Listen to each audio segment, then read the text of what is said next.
tolong cariin souvenir yang unik gitu kan. Nah akhirnya kami berpikir kenapa kita tidak memperkenalkan madu Nusantara itu sebagai souvenir perusahaan. Karena selama ini madu dikemas ya biasa aja. Orang nggak tahu bahwa madu Indonesia itu sebetulnya beragam, berkualitas. Tetapi belum ada yang mengemas secara eksklusif sebagai souvenir perusahaan. Akhirnya kita buatkan prototipe, kita riset brandnya harusnya seperti apa, kemudian kita riset lagi mengenai brand, mengenai vendor, mengenai kemasan dan lain-lain sampai keluarlah prototipe. Dan alhamdulillah kita terpilih sebagai official Wonderful Indonesia pada saat itu.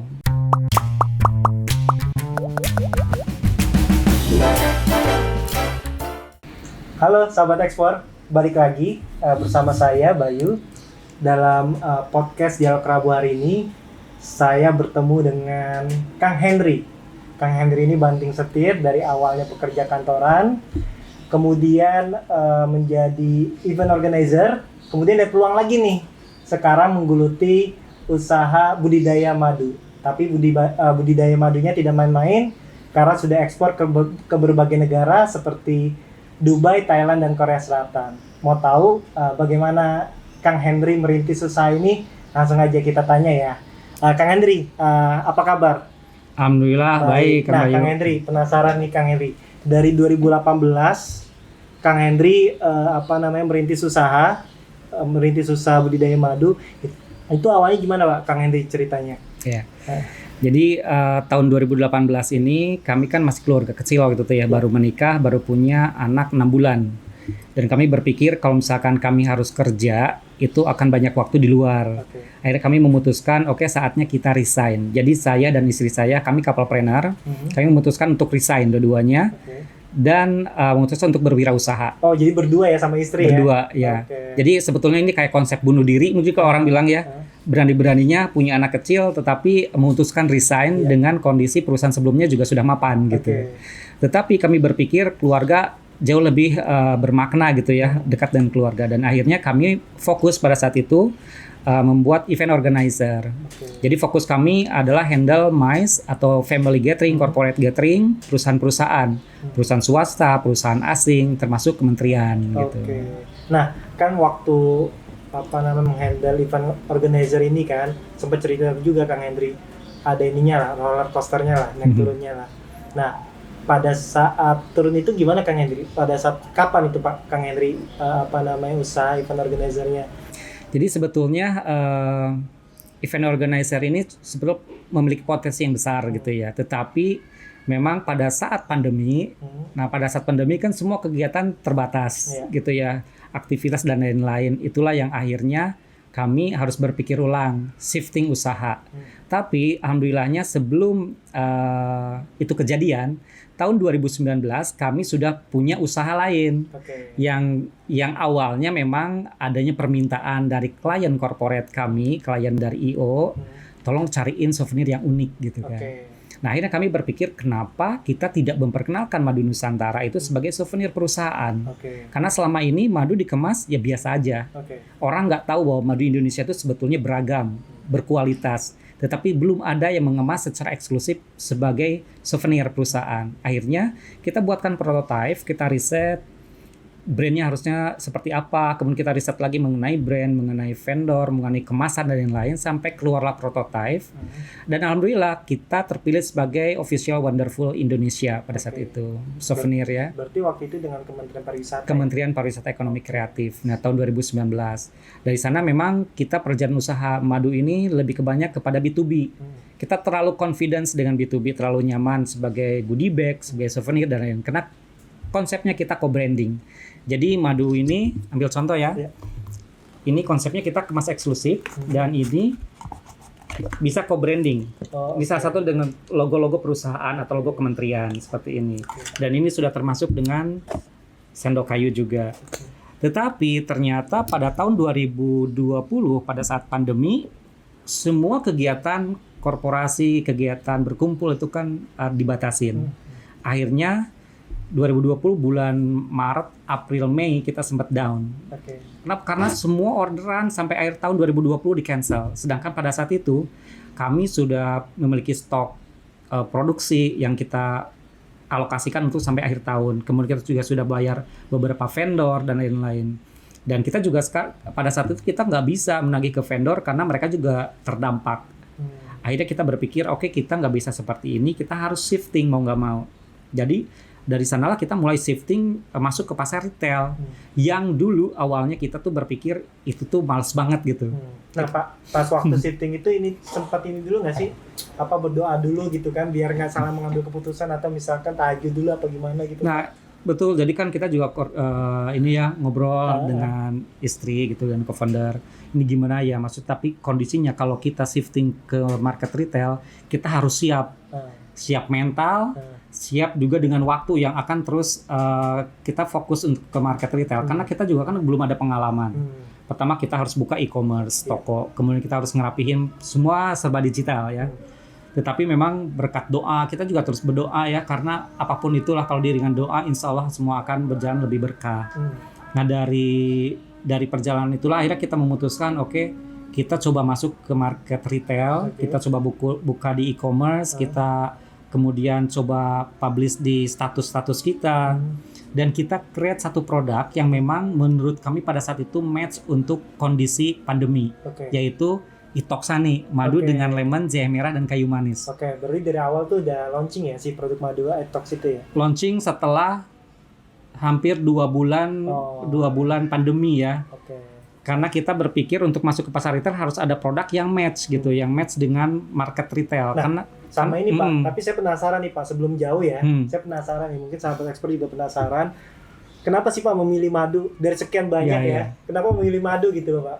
Nah, pertama pas banget memang keluarga kami ini, keluarga saya dan keluarga istri itu adalah pecinta madu. Jadi kami memang konsumsi madu. Bahkan pada saat ada kunjungan keluarga, pasar keluarga besar pun oleh-olehnya itu adalah madu. Tetapi memang madu yang dari Sumbawa, belum ada kemasan ya. Kita oleh-oleh itu madu karena memang kita konsumsi madu. Makanya kita berpikir kenapa ya kita belum ada yang mengeksplorasi madu ini sebagai bahan untuk gifting gitu ya, untuk kado hadiah. Jangan nih sambil makan madu sambil melamun gitu ya. Sambil melamun juga. Sambil melamun nih. Ini kira-kira nih dari madu ini bisa jadi apa gitu ya. Masa kemasannya itu aja gitu kan kurang lebih ya. Dan yang paling penting, umur simpan madu itu lama.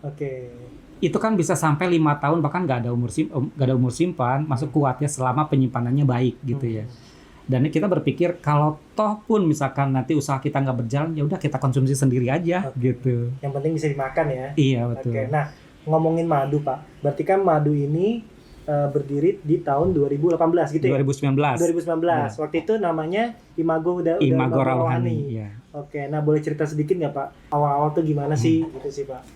Jadi Imago Rawhani ini kenapa namanya imago gitu ya? Imago ini artinya adalah proses metamorfosa serangga dalam bahasa Latin. Ya, artinya di proses pendewasaan atau berkembang. Jadi kita berharap usaha kita ini akan terus berkembang gitu kan, terus terinspirasi dari mana tuh Pak namanya tiba-tiba muncul di Imago? Kita riset. Kita riset, kita ngumpulin nama-nama yang unik tapi yang berhubungan dengan madu dan lebah. Gitu kan. Nah, kenapa kita pakai nama Rawhani? Karena pada saat itu di awal yang masih terpikir oleh kita, yang biasa kita konsumsi adalah madu murni, madu yang belum ada campuran dan lain-lain, yang belum ada prosesnya lah. Makanya menarik juga ya, Imago Rawhani, maksudnya enak untuk dilafal ya, Imago gitu, orang nggak terlalu ribet mengucapkan.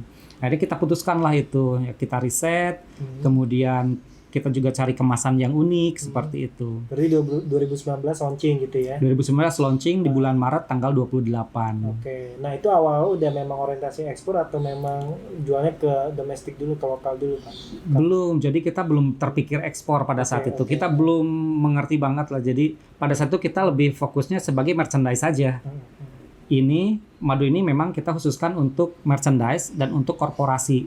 Makanya kita nggak terlalu banyak attach untuk market retail, karena kita lebih banyak risetnya itu ke bagaimana ini cocok untuk kementerian, cocok untuk perusahaan asing, cocok untuk perusahaan swasta gitu. Nah, terus kan bisa ekspor nih, yang saya mau tanya, gimana sih belajar ekspornya gitu? Dari mana sih belajar ekspornya nih Kang Henry? Nah ini menarik ya, jadi dari perjalanan kami gitu ya, ternyata produk kami ini tuh kan alhamdulillah diterima oleh masyarakat Indonesia gitu ya. Penjualan kami terus meningkat dan kami juga banyak diajak kegiatan pameran. Kemudian ada satu pelatihan yang pada saat itu kami daftar gitu ya. Kami daftar, kemudian ternyata kami dapat kesempatan untuk pelatihan offline. yaitu di LPI, Oke. di Menara LPI di sana. Masih ingat nggak nama pelatihannya apa waktu itu? Nama pelatihan itu CPNE. CPNE. Ya. Nah, mungkin teman-teman juga udah mengenal ya CPNE, Coaching Program for New Exporter. Nah, ternyata Nah. salah satu pesertanya Kang Henry sendiri.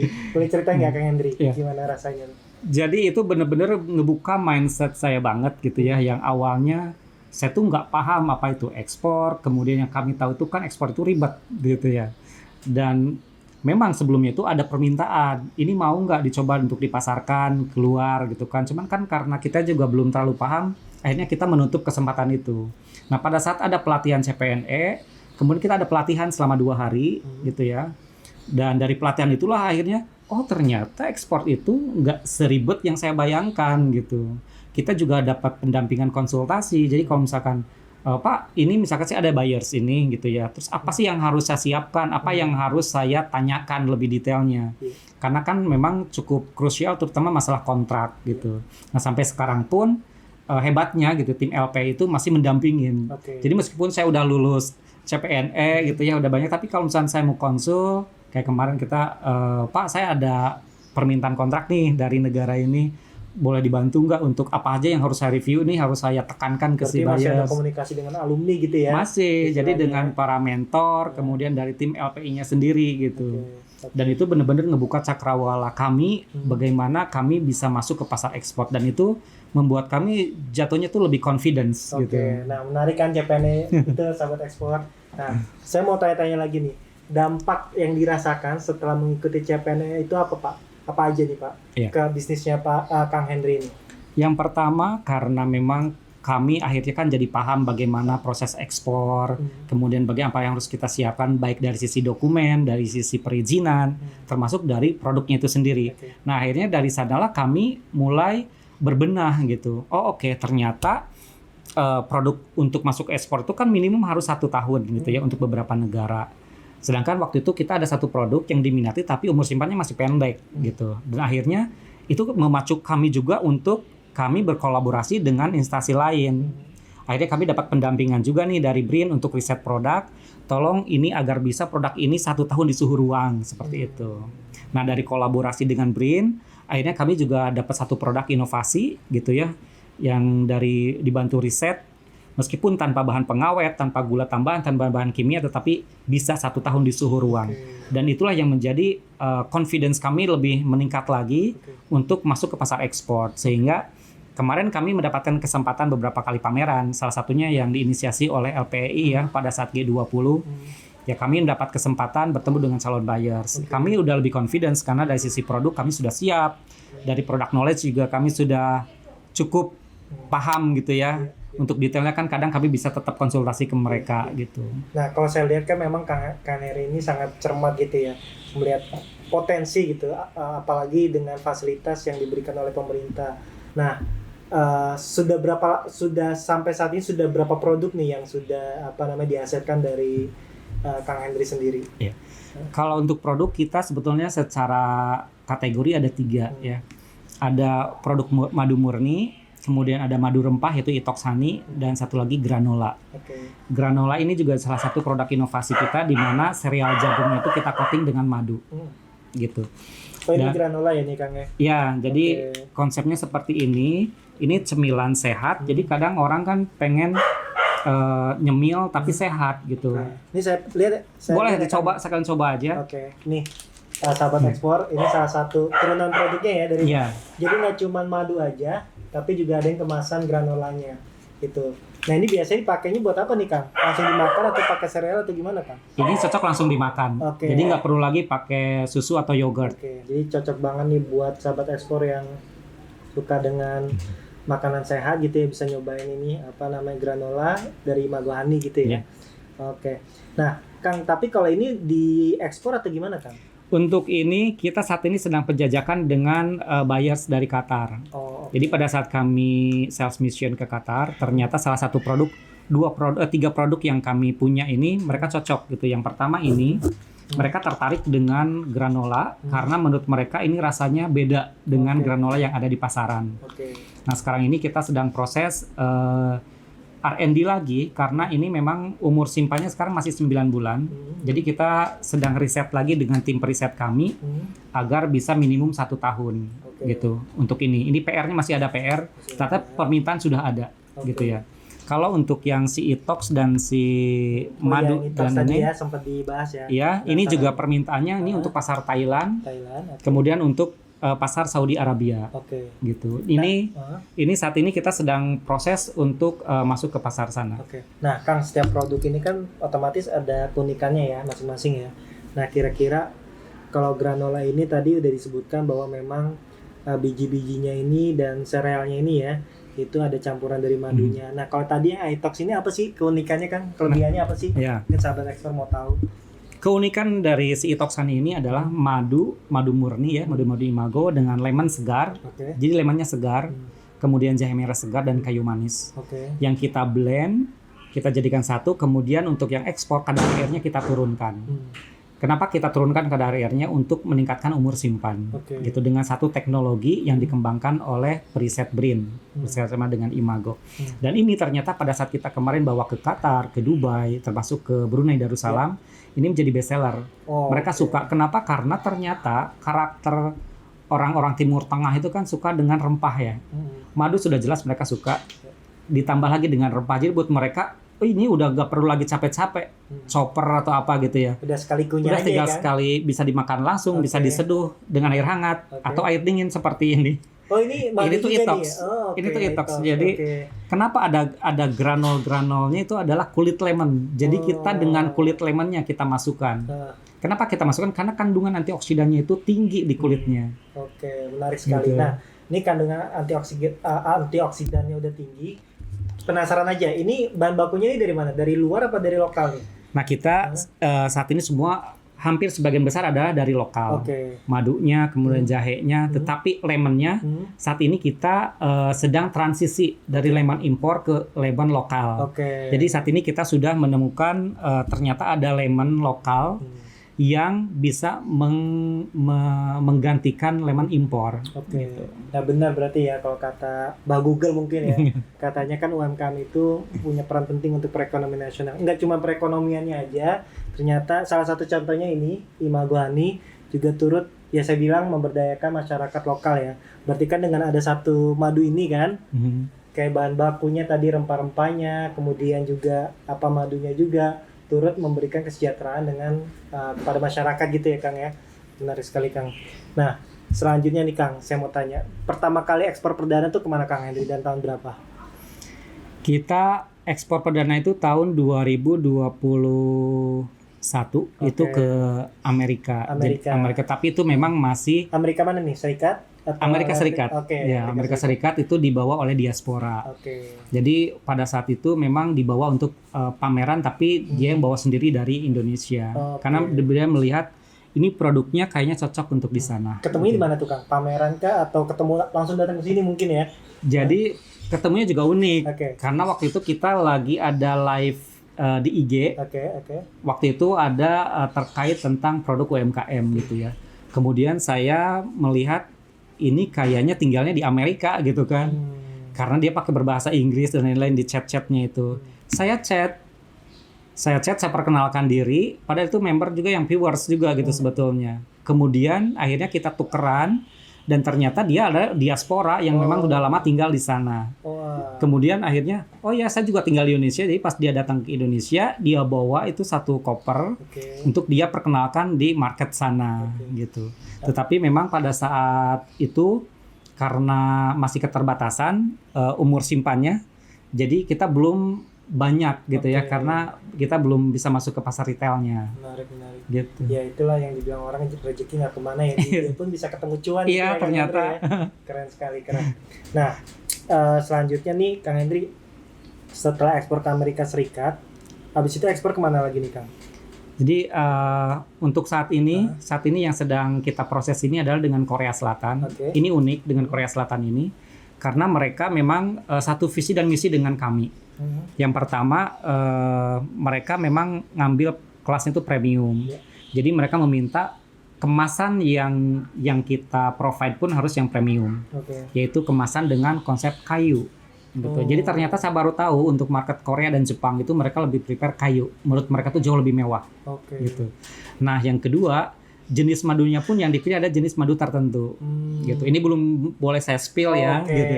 Tapi memang hanya satu jenis saja yang mereka di awal akan mau ambil gitu. Oke, ini masih di riset ya Kang? Atau gimana Kang? Udah jadi, sudah ada. Cuman ini satu jenis itu memang unik gitu. Dan menurut si buyer saya ini, warga Korea Selatan itu suka banget dengan jenis tersebut gitu. Dan akhirnya saat ini kita sedang proses untuk registrasi produk di Korea. Plus kita lagi redesign karena harus menggunakan bahasa Inggris dan Korea. Gitu, untuk tadi kan di belakang Kang Henry juga udah sempat cerita ya. Korea Selatan ini kan sampai memberikan dana hibah gitu ya untuk keberlangsungan bisnisnya Kang Henry. Mereka tuh sampai sejauh mana sih ketertarikan dengan si madu ini? Kok bisa sih? Maksudnya kan di sana ada madu ya. Apa sih yang membedakan antara madu ya di Korea Selatan dengan madunya Kang Henry sendiri nih? Apa sih yang membuat mereka tertarik gitu? Jadi mereka tuh mungkin salah satunya melihat keseriusan kita gitu ya, kami. Jadi mereka juga aware bahwa banyak pemain madu tidak hanya maksudnya di Koreanya sendiri gitu ya, tetapi di Indonesia dan di negara lain. Yang selalu di-compare adalah madu dengan madu New Zealand yang menurut mereka itu adalah terbaik. Yang kedua katanya madu Thailand. Nah, akhirnya kita infokan, kita juga punya beberapa jenis madu yang kita bisa sandingkan dengan brand-brand tersebut gitu ya. Kita berani kok, gue bilang gitu. Dan akhirnya mereka tertarik untuk mempelajari. Setelah kita sempat bawa mereka ke tempat budidaya kita, kita ajak waktu itu kita langsung. Sampai ke sini mereka? Mereka datang, jadi saya tanya, agenda kamu apa ke Indonesia? Maksudnya ada kegiatan lain nggak? Dia bilang, enggak, saya ke Indonesia balik lagi hanya untuk ngobrol dengan Imago. Untuk proses bisnis kita ke depan seperti apa. Ya? Mereka sampai se-effort itu. Akhirnya kan kita, oh gila, serius banget. Ngeluarin tiket, beberapa hari, balik lagi cuman urus kita aja gitu. Saya terharu banget pada saat itu ya, kita ajak ke budidayanya, kemudian kita ajak juga ke workshop, kita jelasin kenapa produk kita beda gitu ya, karena memang secara budidaya kita menggunakan konsep sustainable harvesting, di mana kita juga menjaga kelestarian alam, kemudian kita juga mendukung program SDGs. Jadi tidak hanya sekedar produk saja yang memang kita highlight, tetapi apa yang kita jalankan juga ternyata menjadi daya tarik buat mereka. Jadi mulai dari riset produk, mulai dari bagaimana kita mengembangkan sistem di lingkungan, kita berdampak positif baik bagi lingkungan alam dan sosial, itu juga menjadi daya tarik bagi mereka.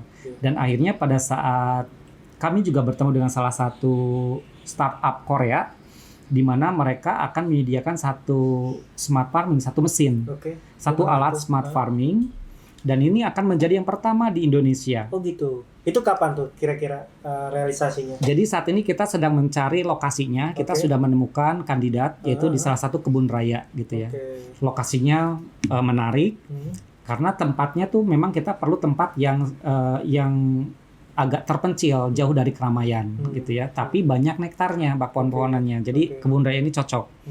Nah, si smart farming saat ini kita sedang proses untuk programnya di G2G ya, antara Korea dengan Indonesia. Dan kami itu terpilih. Kenapa terpilih? Karena pada saat itu sebelumnya, flashback lagi cerita. Jadi sebelumnya itu Kementerian Koperasi dan Ekonomi, Kementerian Koperasi dan UMKM ini mereka ngadain satu business matching dengan Smesco ya, dengan startup dari Korea Selatan.